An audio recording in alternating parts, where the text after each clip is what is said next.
Ceritaku dimulai. Mungkin ada yang sepemikiran denganku. Kalau wanita yang sedang hamil itu terlihat lebih berkilau auranya. Muncul inner beauty dan pasti beda rasa ketika nganu. Gara-gara berpikir seperti itu, aku akhirnya punya pengalaman tak terlupakan bersama Sari, adik ipar sendiri. Kisah yang terjadi beberapa tahun silam, sampai sekarang masih menjadi rahasiaku. Ceritaku bermula di saat Sari, adik dari Warni, istriku, tertimpa cobaan. Sari yang hampir tamat SMP, ternyata hamidun akibat pergaulan bebas sementara kekasihnya tak bertanggung jawab.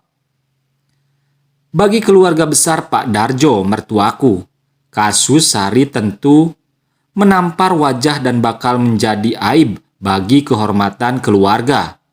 Apalagi mertua aku itu termasuk pejabat yang cukup disegani.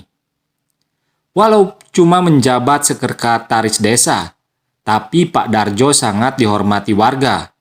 Pejabat desa yang juga tuan tanah dan yang dahulu sempat menolak aku saat aku melamar Warni putrinya. 4 tahun yang lalu, Pak Darjo pernah ngusir Warni lantaran putrinya nekat untuk tetap nikah sama aku. Sehingga aku membawa Warni istriku untuk merantau ke kota, mencari kehidupan. Aku ingin membuktikan meskipun aku bukan orang kaya dan cuma bekerja sebagai teknisi elektronik, tapi aku juga bisa bertanggung jawab dan menafkahi istriku dengan hasil keringat sendiri. Selama ini hubunganku dengan keluarga mertua memang jadi renggang. Pak Darjo dan istrinya merasa gengsi dan malu kalau Warni putrinya menikah dengan orang kismin seperti diriku ini. Hingga suatu ketika, di saat usia pernikahanku dengan Warni masuk 4 tahun, mertuaku itu mencari kami di kota ini. Mereka membawa Sari, putri bungsu yang sangat disayangi dan dibanggakan. Sari menangis di pelukan Warni kakaknya, dan Bu Darjo menceritakan cobaan yang menimpa Sari. Pak Darjo ikut meneteskan air mata, yang menunjukkan penyesalan pada aku dan Warni. Lebih baik Bapak punya menantu seperti kamu, Damar. Walau pekerjamu pas-pasan tapi kamu ini bertanggung jawab. Maafkan Bapak dan Ibu yang sudah salah menilaimu, ujar Pak Darjo. Ya, Nak Damar, kamu sama Warni kelihatannya bahagia, walau hidup sederhana. Ini si Sari yang kami banggakan malah begini, timpal Ibu Darjo. Mertuaku berharap kami mau menerima Sari.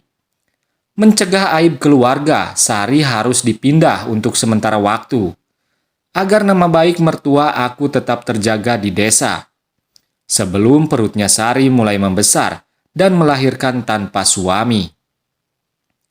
Warni sebagai anak mereka dan juga kakak dari Sari tentu saja menerima dengan lapang dada. Apalagi selama kami menikah 4 tahun ini, aku dan Warni belum bisa punya momongan. Kata Warni, biar Sari ikut bersama kami hingga saatnya melahirkan nanti. Warni juga antusias. Aku akan merawat anak yang dilahirkan Sari sebagai anak kami. Ini merupakan solusi terbaik darinya. Walau dulu aku pernah sakit hati dengan mertua, tapi dengan kondisi cobaan yang menimpa Sari, aku jadi luluh. Aib Sari membawa berkah bagi terjalinnya lagi hubungan silaturahmi bersama mertuaku. Nggak apa-apa asal Dek Sari betah di sini, karena rumahnya kecil dan sempit, kataku. Usia Hamidun Sari baru 3 bulan saat ikut tinggal sama kami. Aku kesal juga kenapa ada lelaki yang jahat dan nggak mau bertanggung jawab atas perbuatan yang menyebabkan Sari jadi melendung gitu. Padahal sejak dulu, aku dan Warni sangat mendambakan anak, rasanya susah sekali dapatnya. Waktu aku pacaran dan akhirnya nikah sama Warni 4 tahun silam, Sari baru kelas 2 SMP. Sejak Sari memang nampak berbeda dengan Warni, kakaknya. Anak ini kelihatan lebih genit. Nggak heran kalau akhirnya dia terjerumus ke dalam pergaulan bebas dan sampai seperti ini. Sari sudah lebih besar dan dewasa saat ikut sama kami di kota. Apalagi kondisinya lagi hamidun. Awalnya semua berjalan baik-baik saja. Sari dan Warni nampak akrab sekali. Sebagai adik dan kakak, Sari yang masih bersifat manja kekanakan juga akhirnya akrab denganku, kakak iparnya. Aku menyayangi Sari seperti adik sendiri. Tapi lama-lama perasaanku mulai berubah, menjadi lebih dari sekedar sayang. Apalagi Sari juga bersikap seperti selalu mengandung umpan. Menjelang usia Hamidun kelima, perut Sari mulai kelihatan besar. Kadang kalau ada yang bergerak, Sari tak sungkan meminta aku untuk mengelus-ngelus. Dan Warni senyum saja melihat hal tersebut. Kata Warni istriku, "Nggak apa-apa, aku sering ngelus-ngelus perut Sari. Lagian kelak anak yang dilahirkannya akan kami adopsi sebagai anak kami. Biar besok anaknya lebih lengket, Mas," kata Warni. Seperti yang kuceritakan di awal, wanita yang sedang mengandung memang nampak lebih mempesona. Begitupun yang kurasakan dengan Sari. Adik iparku ini mulai bisa mencuri perasaanku. Sari yang sejak kecil selalu memanjakan oleh kedua orang tuanya, sepertinya juga merasakan nyaman tinggal bersama kami. Setidaknya dia bisa melupakan masalah yang sedang dialami. Yang membuat aku kaget saat Sari berani bilang sesuatu kepadaku. "Mas Damar mau ngambil anak Sari. Apa Mas mau juga ngambil ibunya anak ini?" Bisiknya saat aku ngelus perutnya. Darah dalam kulitku mengalir lebih cepat. Dadaku bergetar mendengar pertanyaan Sari.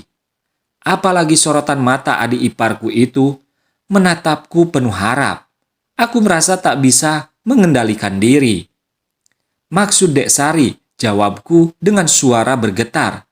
Sari tak menjawab. Malah tersenyum dan membimbing tanganku mengelus-ngelus ke bawah. "Mas Damar nggak paham sih," bisiknya. Kata Sari, bayi dalam perutnya suka bergerak mungkin kangen sama ayahnya. Jadi, daripada cuman dielus-elus, mending aku kunjungi saja sekalian, biar anak itu kenal sama ayahnya. Entah bagaimana mulanya, malam itu aku nurut saja ketika Sari memintanya. Kami seperti punya banyak kesempatan saat itu. Karena Warni, istri aku, diminta mertuaku untuk pulang ke desa. Selain untuk mengambilkan pakaian Sari yang masih tersisa di rumah Pak Darjo dan Bu Darjo, juga karena ada hajatan nikah kerabatnya, aku diminta tetap di kota menjaga Sari, adiknya. Malam itu Sari mengaku bahagia sekali. Akhirnya bisa kukunjungi seperti itu. Dia ngaku cemburu sama Warni istriku. Setiap kali aku dan Warni terlihat mesra. Sari juga pengen kayak Kak Warni. Aku juga merasa bahagia. Baru kali ini aku bisa merasakan bedanya nganu sama ibu hamil. Sebab Warni istriku kan belum pernah mengandung. Sejak itu aku dan menjalin hubungan rahasia ini. Aku tak peduli lagi siapa yang sudah menabur benih di sawah Mungil Sari. Yang penting tugasku terlaksana untuk rutin dan rajin menyirami apa yang mulai tumbuh, itu dengan penuh semangat. 5 bulan kemudian, Sari melahirkan seorang anak laki-laki yang akhirnya kami adopsi. Aku dan Warni sangat bahagia bisa punya momongan, walau anak itu bukanlah darah daging kami. Sari kembali ke desa melanjutkan sekolah SMA hingga tamat. Pak Darjo dan Bu Darjo senang karena aib keluarga itu tak sampai muncul dan menjadi perhatian publik serta netizen yang usil. Kisahku ini sudah lama berlalu. Handika anak kami kini sudah mau tamat SD dan masuk SMP. Warni sangat menyayanginya seperti anak sendiri, karena ternyata Warni nggak bisa Hamidun. Sari sudah berumah tangga di desa. Dia menikah dengan Pak Rejo, pria baya sahabat Pak Darjo, mertuaku. Setiap bertemu saat lebaran tiba, aku dan Sari seperti ingin mengulang semua kembali. Begitulah teman-teman, kisah hidup yang pernah kualami. Semoga bisa menghibur dan bisa dipetik hikmahnya. Terima kasih sudah menonton channel ini. Sampai jumpa kapan-kapan dalam kisah yang berbeda. Sekian dan terima kasih.